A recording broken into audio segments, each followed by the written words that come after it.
Hello guys, today we are going to talk about hepatitis B. The incubation period of hepatitis B is about 1 to 6 months. So this amount of time is required for a patient to develop specific signs and symptoms of hepatitis B, and also to be able to see the hepatitis B specific serology. The chance of acute infection to become chronic infection decreases as the person becomes old. So if a newborn becomes infected with hepatitis B, chance of the disease to progress to chronic hepatitis B is about 95%.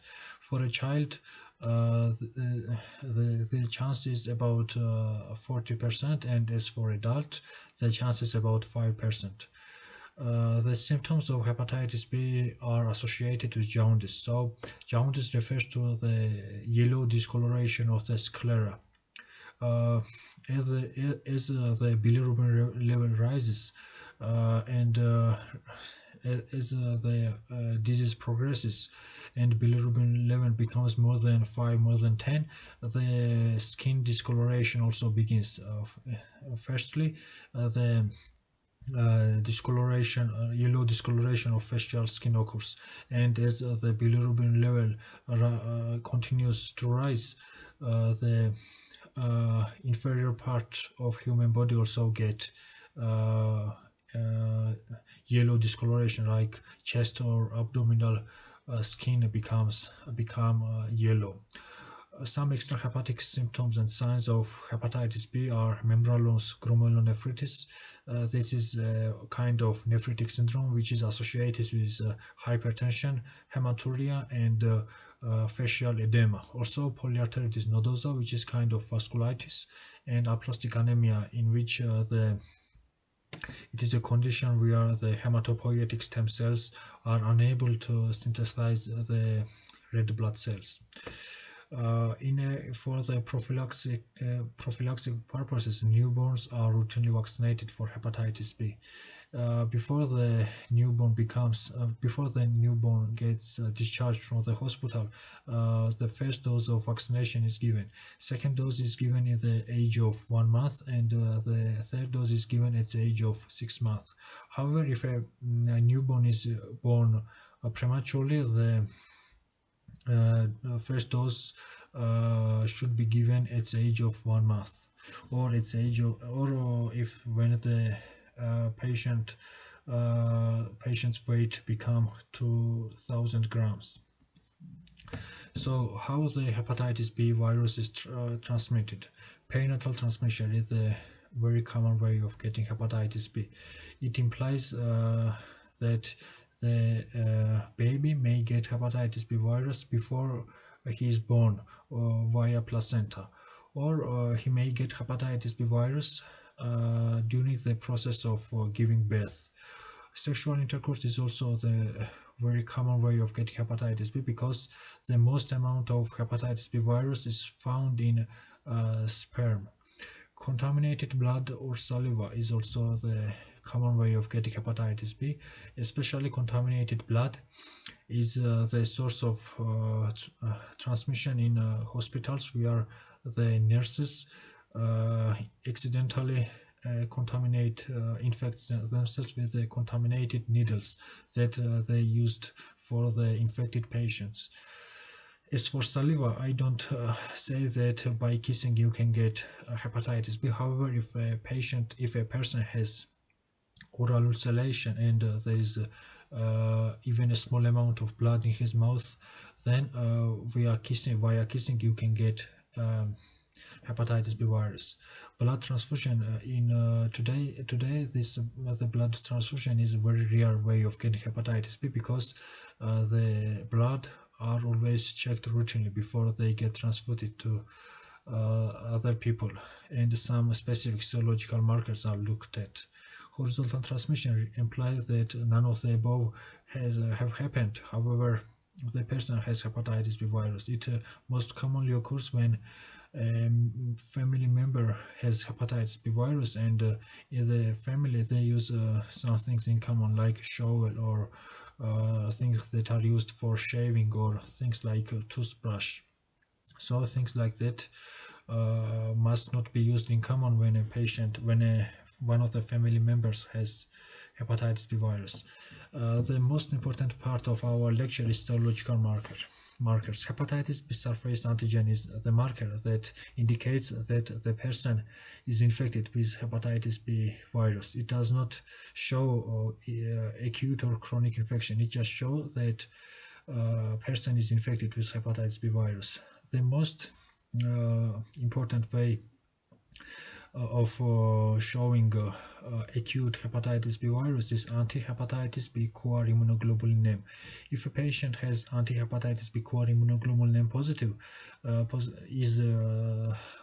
then this person has acute infection. Anti-hepatitis B core immunoglobulin G indicates that during his life the person was infected with hepatitis B virus. This does not indicate that the person has immunity. It just indicates that he was infected with hepatitis B virus. If a patient has been vaccinated and has immunity, then anti-hepatitis B core immunoglobulin G will be negative.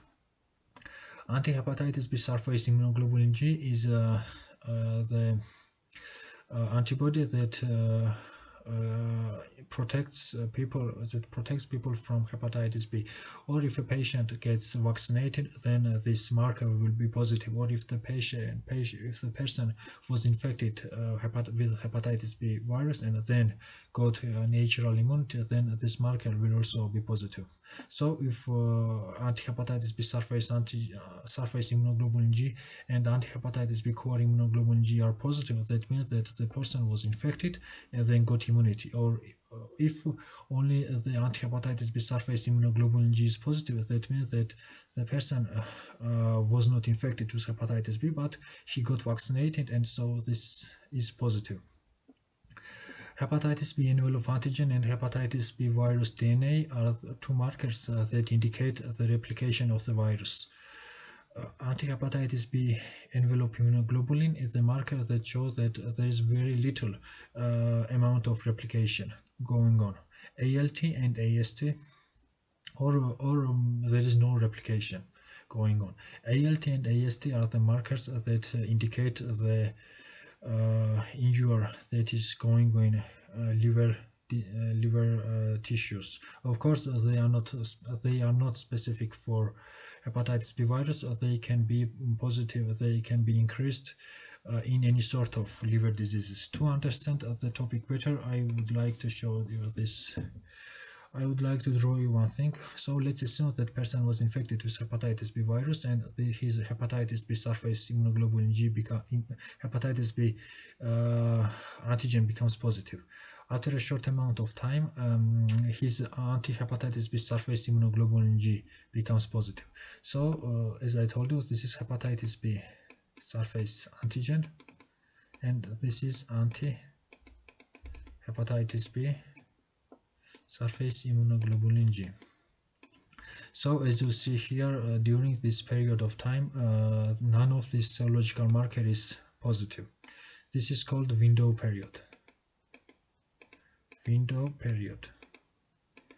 And the only marker that is positive during this time is anti-hepatitis B core immunoglobulin M. After about 6 months, it will become immunoglobulin G. So before the blood is given to a patient, to someone else, two most important markers for hepatitis B that must be looked at are hepatitis B surface antigen and anti-hepatitis B core immunoglobulin M. If one of these antigens, if one of these markers are positive, then this blood cannot be given to someone else, because then this person will also get infected. So let's continue. To understand the topic better, I would like to write this down together with you. During acute infection, as I told you, hepatitis B surface antigen is positive. Anti-hepatitis B core immunoglobulin M is also positive. ALT and AST are increased. Anti-hepatitis B core immunoglobulin G is negative because it shows chronic case, not the acute case. Anti-hepatitis B surface immunoglobulin G is also negative. Hepatitis B virus DNA are increased, and hepatitis B envelope antigen is positive, and anti-hepatitis B envelope immunoglobulin is negative. During Windows period, as I told you, the only marker that is positive is anti-hepatitis B core immunoglobulin M. ALT and AST may be increased or may be normal. Anti-hepatitis B core immunoglobulin G is negative, of course, and anti-hepatitis B surface immunoglobulin G is also negative. Hepatitis B virus DNA, it can be increased or it can be normal. It can be normal. Hepatitis B envelope antigen is generally positive, and anti-hepatitis B envelope is generally negative. Chronic healthy carrier. Hepatitis B surface antigen is positive. Immunoglobulin M hepatitis B core immunoglobulin is a negative, and ALT and AST are normal. Anti-hepatitis B core immunoglobulin G is positive. Anti-hepatitis B surface immunoglobulin G is negative. Hepatitis B virus DNA, it is generally normal. When I say normal, I mean that the amount of hepatitis B virus DNA is less than 2000. Hepatitis B envelope antigen is negative, and anti-hepatitis B virus envelope immunoglobulin is positive. So it is what distinguishes this case from chronic hepatitis B, where hepatitis B envelope antigen is positive and anti-hepatitis B envelope immunoglobulin is negative. So in chronic hepatitis B surface antigen is also positive, of course. This is negative. ALT and AST are increased. Anti-hepatitis B core immunoglobulin G is positive. Anti-hepatitis B surface immunoglobulin G is negative. Hepatitis B virus DNA is also increased. Immune due to vaccination. Hepatitis B surface antigen is negative. This is negative. ALT and AST is normal, of course. Anti-hepatitis B core immunoglobulin G is negative, and anti-hepatitis B surface immunoglobulin G is positive. These are negative. Immune due to natural hepatitis B infection. Hepatitis B surface antigen is negative. This is negative. This is normal. And this is positive. And anti-hepatitis B surface immunoglobulin G is also positive. Others are negative. So this is very, very important, because anti-hepatitis B core immunoglobulin G is what distinguishes immunity due to vaccine or immunity due to natural hepatitis B infection. Because during if the patient was infected in his lifetime and then got natural immunity, then anti-hepatitis B core immunoglobulin G is positive. However, there is a huge difference between getting immunity from vaccination or getting immunity from a natural way. If a patient gets immunity from a natural way, and in future, like 10 or 20 years after the onset of the disease, he gets immunosuppressive disease like acquired immunodeficiency syndrome or any sort of cancer, then the hepatitis B virus may reappear. So it is vital to get vaccinated. Okay, let's continue. Treatment indications. So we don't always treat the patient we don't treat patients who are hepatitis B healthy carriers. In order to treat a patient, there has to be some indications. One of the most important indications is hepatitis B virus DNA being more than 2000 international units. This means that the virus is replicated, and the chance of getting complications from hepatitis B is very high, so the treatment has to be given. Also, the second indication is ALT being more than normal, and also if the liver biopsy shows active liver fibrosis, then the treatment has to be given. However, if the third criteria is rarely used, because rarely liver biopsy is performed. As for treatment,